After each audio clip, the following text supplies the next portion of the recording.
जय जोहार संगवारी हो। अगर आप मन ला हमार वीडियो पसंद इस होही तो वीडियो ला लाइक करो और चैनल ला सब्सक्राइब जरूर करो।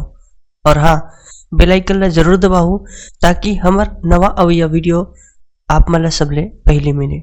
जय जोहार, जय छत्तीसगढ़।